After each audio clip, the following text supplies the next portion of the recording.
King Solomon once said, "Train up a child in the way he should go, and when he's old, he will not depart from it." There is wisdom in that proverb.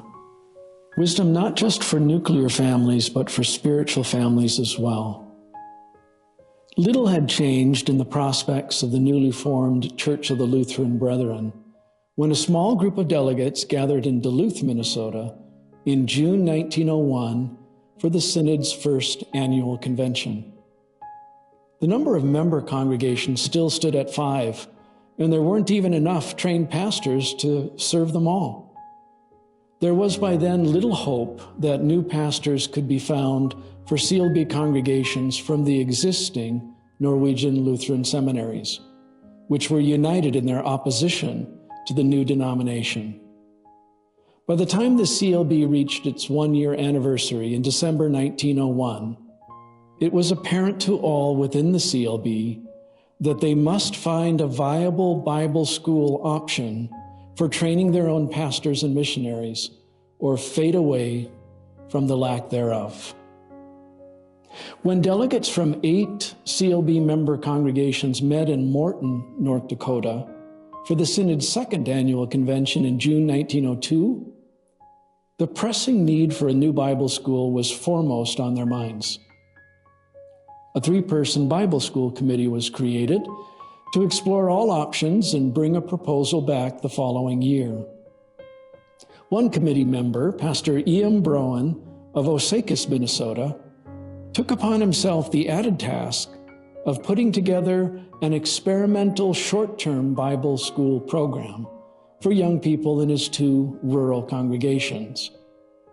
In the slower winter months of 1903, 18 students attended a 21-day Bible course at Elam Lutheran Church under Pastor Browen's tutelage, giving Browen the opportunity to both trial a potential Bible school curriculum and also assess his own capabilities as a Bible school teacher. Browen's winter term Bible course was a resounding success on both accounts. One young student, John Clucken, would later recall that an air of revival and a renewed dedication to God seemed to hover over every class that Browen taught.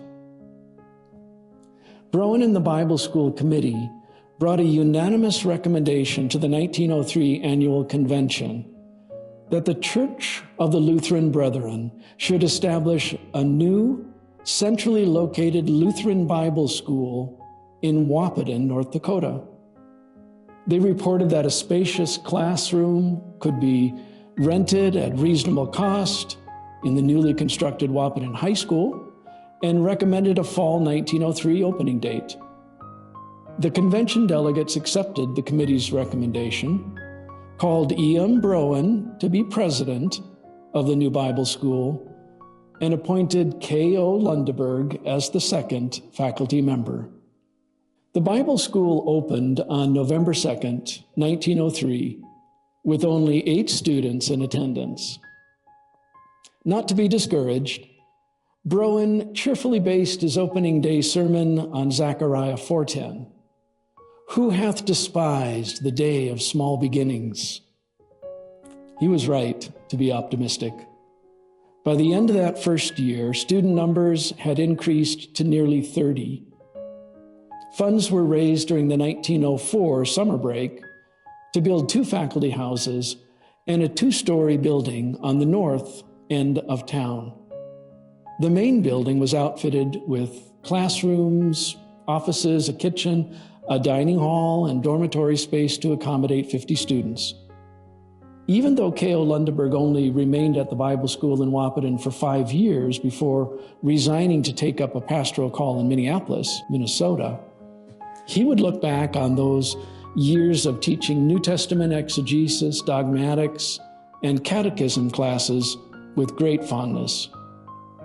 "It was a pleasure to teach there," he later wrote. "It was like casting bait into a river full of fish eager to bite. The students sat alert, ready to pick up every word the teacher said." But it was Browen's course on missions history that ultimately left the deepest impact on generations of Lutheran Bible school students. His whole heart was in that subject, recalled Marie Harstead, a member of the inaugural class of 8 students when the school first opened its doors. Lots of times, God's presence was felt so strongly that the tears rolled down our cheeks. At times, I thought I was more in heaven than on earth. When a decision was made at the 1918 annual convention to add a full 4-year high school department to the Bible school, the need for a larger building became imperative. In the late summer of 1918, a spacious 3-story building that could accommodate up to 100 students became available in Grand Forks, North Dakota. 2 years later, the first class of 6 graduating high school seniors received their diplomas. Student enrollments during the Grand Forks Bible School years from 1918 to 1935 peaked at 140 students in the early 1920s. But an inadequate heating system, low student enrollments during the Depression years, and crippling financial shortfalls continued to hinder the school's growth. By the early 1930s, most faculty members were voluntarily canceling a portion or all of their salaries in order to keep the school from closing its doors. LBS wasn't the only Bible school struggling to stay open during those Depression years. When the recently closed Park Region Luther College in Fergus Falls, Minnesota was put up for sale in 1935 at 1/3 the cost of its actual value, President Broen jumped at the opportunity to make yet another strategic move. The 3-story red brick building, beautifully situated on a 17-acre campus near the banks of the Otter Tail River, could accommodate up to 200 students and included a new gymnasium to go along with ample dining facilities and classroom space.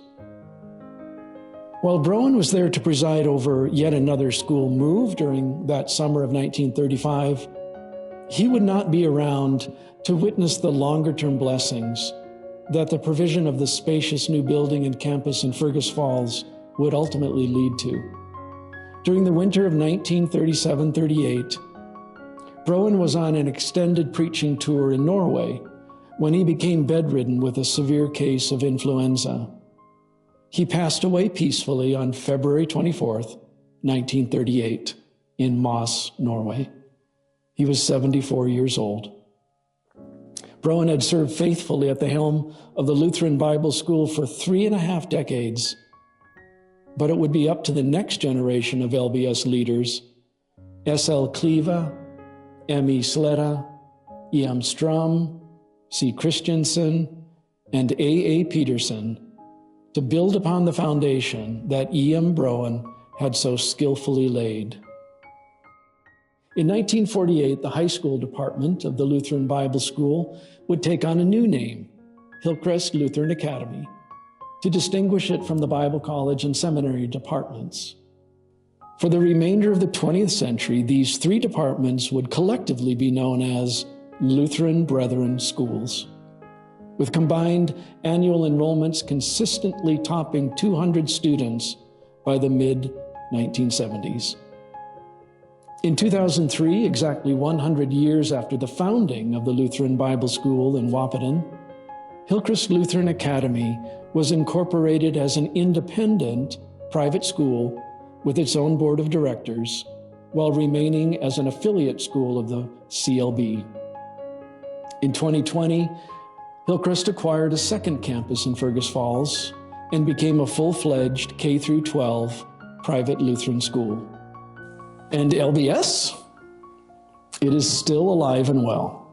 Even though the precise meaning of the term has evolved through several iterations over the past 125 years.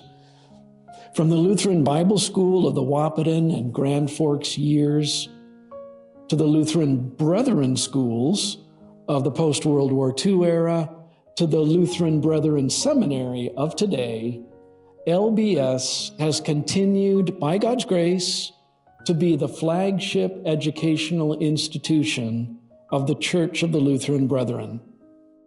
May God continue to grant us wisdom and strength to stand firm in our commitment to biblical inerrancy, Lutheran confessionalism, the ideal of the living congregation, and the training of men and women for active involvement in God's greater redemptive mission in North America and around the world.